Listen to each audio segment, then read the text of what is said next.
Bueno, habíamos quedado entonces en el cuadro número 9, en esta división que plantea Freud de cuándo fueron actuales esos recuerdos sexuales para la histeria, para la neurosis obsesiva, para la paranoia y para la perversión.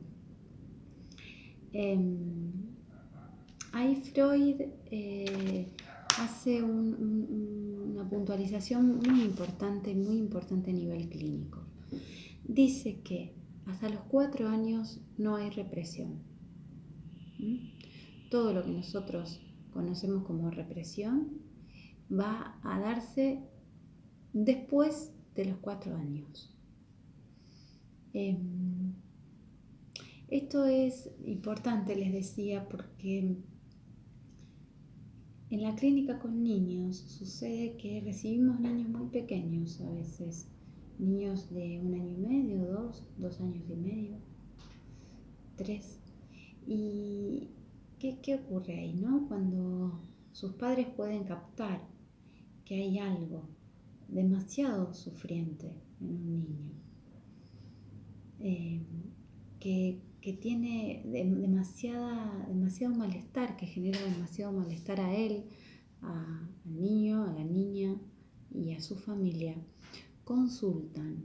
Y en esta consulta temprana, o porque los pediatras, en el mejor de los casos, los mejores pediatras, se dan cuenta que ahí hay algo que no está funcionando y que no tiene por qué ser así, ¿no? No tiene un niño de 2 años que durante su primer año y medio no durmió nunca, o le costó muchísimo dormir hasta a la noche, ¿no? Y se despertó todos los días, todas las noches de su vida con mucha angustia y que no consigue calmarse, por ejemplo, ¿no? Ni con su madre, ni con su padre. Llega a los 2 años de vida, los padres muy cansados de sostener todo este malestar que ocurre.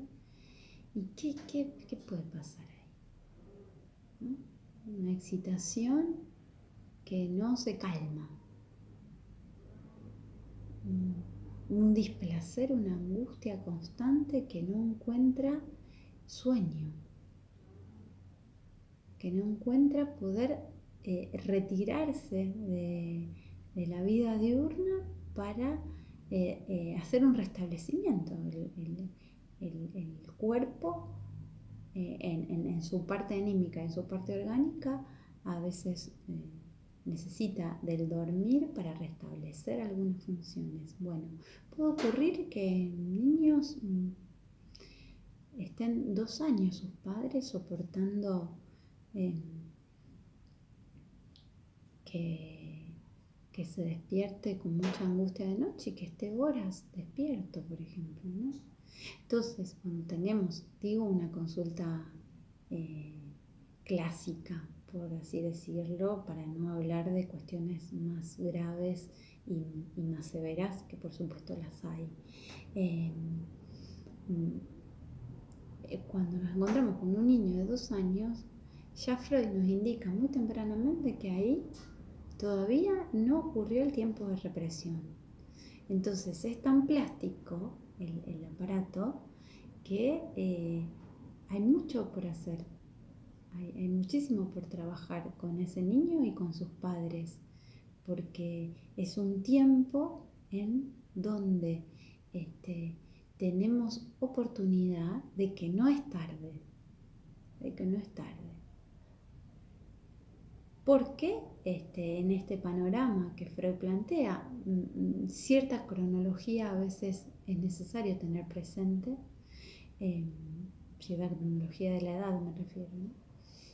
En esto que Freud plantea ya en 1896, sitúa que si nos encontramos con un niño menor a 4 años, es probable que la represión no funcione. Ya vamos a ver que los diques anímicos, como los conocemos, tampoco, a esta edad muy temprana.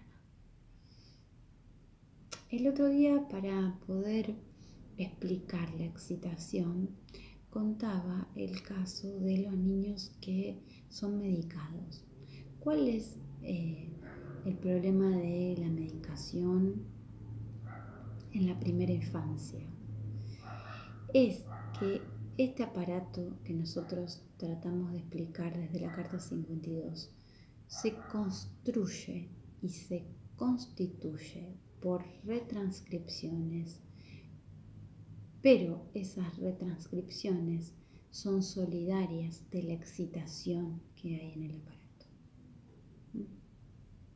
Son solidarias del displacer que hay en el aparato, y ya llegando hacia la parte final de la Carta 52, Freud en este juego argumentativo que hace, Freud dice que se pregunta, ¿no? Entonces, ¿cuál es la diferencia entre las vivencias sexuales recordadas en otra fase, que produzcan displacer o placer, o sea, represión o compulsión? Dice, ¿qué pasa acá? ¿Cuál es la diferencia? ¿Por qué ocurre esto? Esa pregunta la deja en suspenso, pero sitúa una afirmación muy importante ahí, en ese mismo punto. La afirmación importante que sucede ahí es que Freud termina diciendo que en algún momento, estas vivencias que generaron placer van a generar displacer.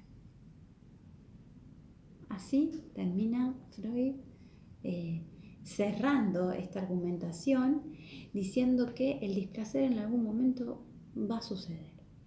Y que es muy importante que esto ocurra. Y acá sitúo el ejemplo que ponía de la medicalización. ¿Qué pasa? Si viene el fármaco a limitar la excitación, si viene el objeto farmacológico, la pastilla química, si viene el químico a ponerle un límite que el aparato por sí solo no puede, incluso el aparato mental, neuronal, por sí solo no puede, obtura de alguna manera el trabajo, ¿no? Porque la elaboración que se hace por retranscripciones y por traducciones cuenta con la excitación, es decir, cuenta con el displacer y cuenta con la angustia. Yo acá les quería contar un poco que lo que Freud llama displacer, es decir, que estas vivencias, que en algún momento incluso fueron placenteras, o que son placenteras y que en algún punto van a encontrar el desarrollo de displacer. La propuesta que les hacía es que podemos pensar este displacer, o lo que Freud llama displacer, como angustia. La angustia va a ser pensada por Freud posteriormente, en formulaciones posteriores, pero acá me sirve decirle a ustedes que cuando encuentren la palabra displacer piensen en angustia. ¿Por qué? Porque sin angustia no hay síntoma. Y sin angustia no hay neurosis tampoco, porque es de alguna manera esta excitación la que va a producir los distintos tiempos de estructuración y la posibilidad de la subjetivación. Por eso cuando les cuento lo del fármaco, lo del objeto químico, que obtura este trabajo de elaboración que el aparato hace, también obtura la posibilidad de que en ese niño haya síntomas y de que en ese niño podamos acompañarlo en los tiempos distintos de la estructuración, en estas fases que Freud decía, en estas fronteras, en estos tiempos de la vida, ¿no? A elaborar ese material que no pasa y a elaborar el material que sí pasa. Si va el químico a parar la excitación y estamos en una situación problemática, por lo menos problemática, ¿no? Que nos va a llevar a pensar algunas otras cosas. Bueno, más o menos hasta acá la carta 52 y todo lo que había quedado por fuera la clase anterior. Ahora como vamos a empezar a dar los 3 ensayos para una teoría sexual. Vamos a dar los 3 ensayos, o sea que yo les recomiendo que lean, si puede ser, cada uno de los ensayos. Vamos a darlo de una forma oblicua, porque no nos vamos a detener en su extensión de todo lo que Freud plantea, pero sí vamos a ir ubicando y situando lo que nos sirve para pensar el síntoma en los niños. Los quería referir a una frase de Freud que yo les comenté el primer video en el que presentaba el seminario. Ustedes pueden encontrar esto en la página 203 del texto 3 ensayos para una teoría sexual. Esto también tiene que ver con cómo empecé hoy la clase,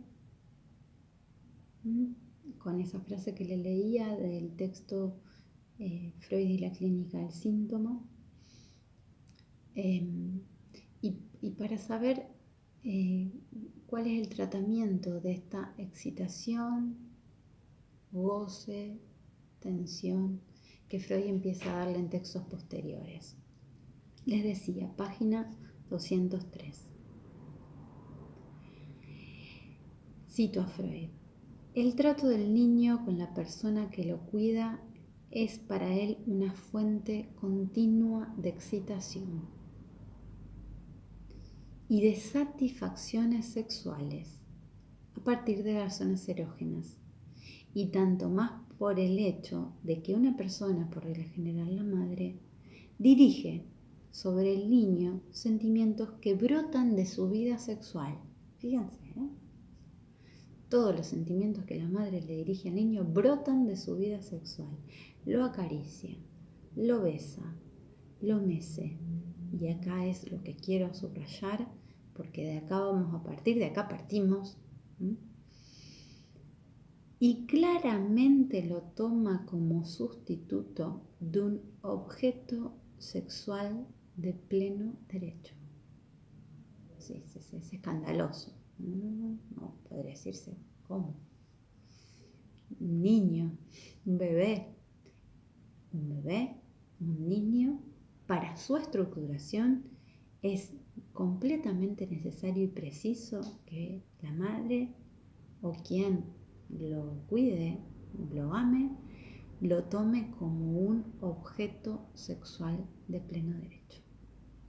Freud, página 203 de 3 ensayos por una teoría sexual. Nos vemos la próxima, espero que estén bien.